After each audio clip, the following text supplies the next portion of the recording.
Hi guys, so today I want to try out the NYX Total Control Dropper Foundation. This comes in a whopping 24 different shades, and I'm not even the lightest, which I think is really cool. So this costs around £14 and you get 13 millilitres or 0.43 fluid ounces for that. And as the name suggests, it's in a dropper. So I've got this on today. I'm going to show you my application first impression, and then we'll come back throughout the day to check in. Okay, so let's get this on. Do I need to shake this before use? It feels like it's something that I should have to shake. Nowhere does it say shake before use. Interesting. Because if you can see, this is like really liquidy. So, oh well. Right, so it's got a dropper. I'm going to drop some out onto a palette. I have no idea how to really work with this because I don't want to drop it straight on my brush because I feel like it's going to just like run all the way down. So let's start with this amount and see where we end up. So as ever, Nancy Flawless Foundation brush. So this feels so light. It almost feels like I'm wiping a dry brush on my face. Tiny bit of an oily kind of texture to the brush that's not normally there, but that's literally all I can feel. That's really bizarre. So coverage wise, so far we're on the light, but this is meant to be buildable depending on how many drops you use. I'm probably going to build it up because that is just my preference, but here we go. So that was 3 drops and I've not quite managed my forehead, so let's have another little dribble out.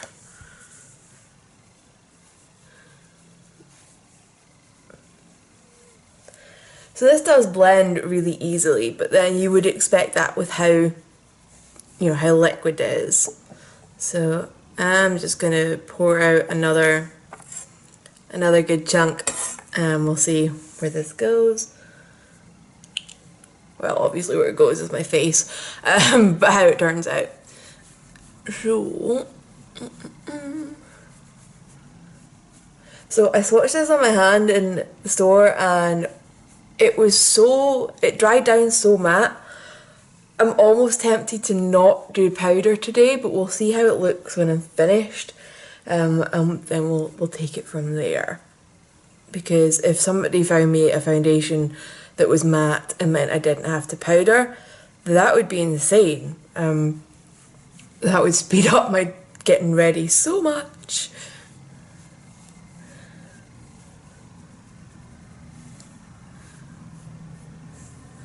Okay, so that's kind of 2 layers. It's building nice and evenly. Right,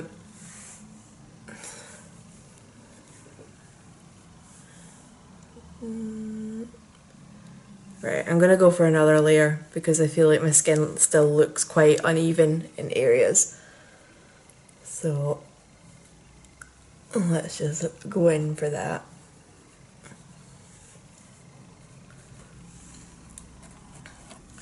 I love the range of colours that they had on this. As you can see, they do ghostly pale. This isn't actually even the lightest shade. There's one below this, which would be amazing to buy even just to add to other foundations to adjust them. Which I've got a couple I know I could use that for. And I like how precise it is with how much product you're using up. So that's pretty cool. Okay, so I think the coverage on this is pretty good. I've actually got the remains of a spot here. I can't quite see any colour off of it. I've usually got a lot of redness across here. So last test, as I have with any foundation, is to see how my concealers blend with it.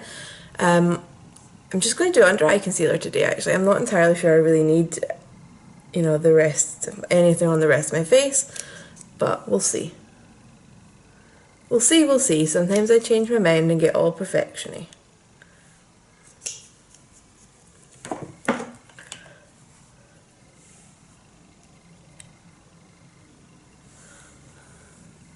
So that's blended in really easily. I was slightly wondering how it would work just with the concealer having such a thicker consistency than the foundation. I wasn't sure how well they would play together. Concealer, still using Kat Von D. My under eye circles just require a lot more help. A lot more help.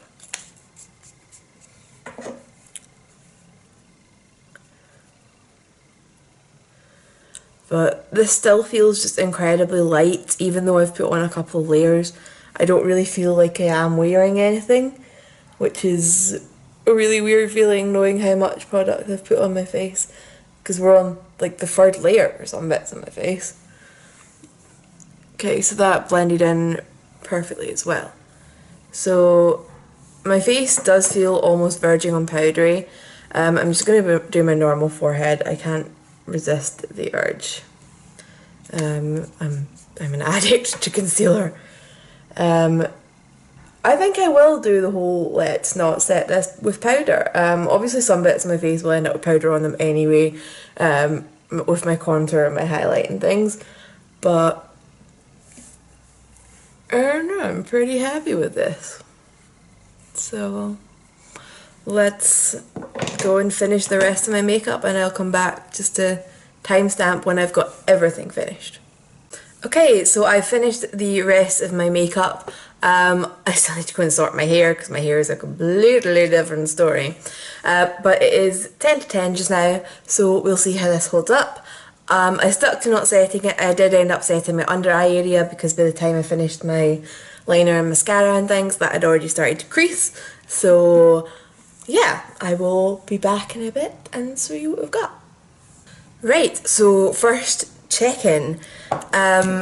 It is 12:20, so I'm just doing a bit of an update because the oil in my nose is starting to break through. It's nothing major, but there's definitely a bit of shine there, so I wanted to update you on that. I'm going to blot it. It's just me. I like matte skin, not powdering. So my voice went. Not powdering is like a huge thing. I've never went out with liquid foundation unpowdered before. As you can see, there's a bit of oil there.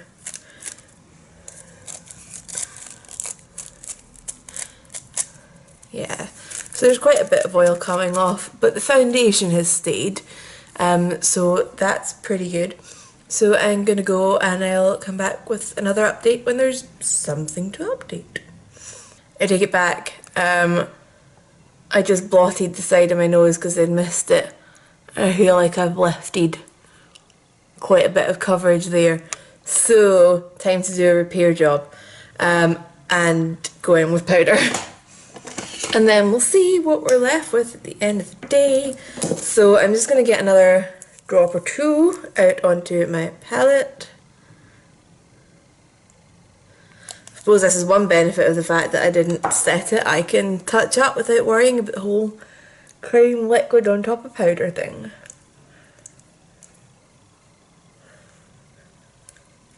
So I'm just going to try and blend this out into the surrounding areas so it doesn't look like a patch.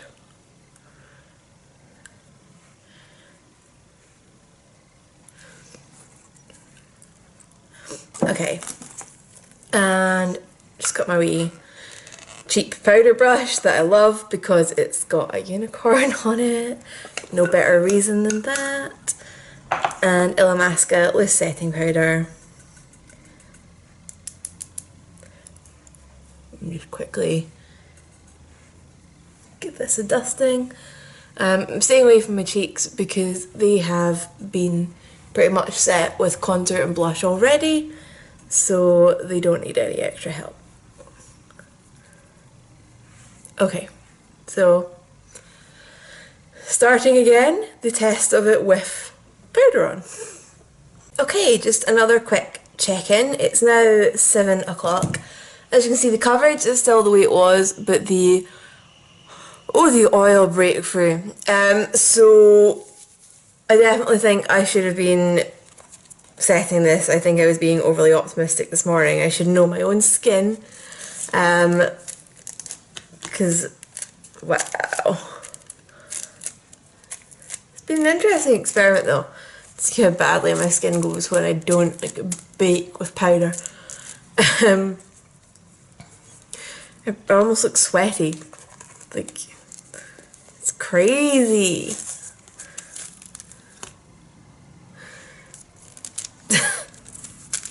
Right. Okay. Coverage still looks good. Yeah. I definitely think I should have been setting this like normal. I'm gonna go and I'll be back in a bit. Okay, so it's now 10 to 9, so I've had this foundation on for around 11 hours. It looks okay from a distance, a little bit of shine again, but I'm just going to zoom you in and straighten up my piercing. It's a little bit kind of broken up and going patchy on my chin, and you can see the amount of shine that we're getting here, and the redness on my nose is showing through. So what I'm going to do is I'm not going to call it at this point. I am going to wear this again tomorrow, but I'm going to set it from the beginning.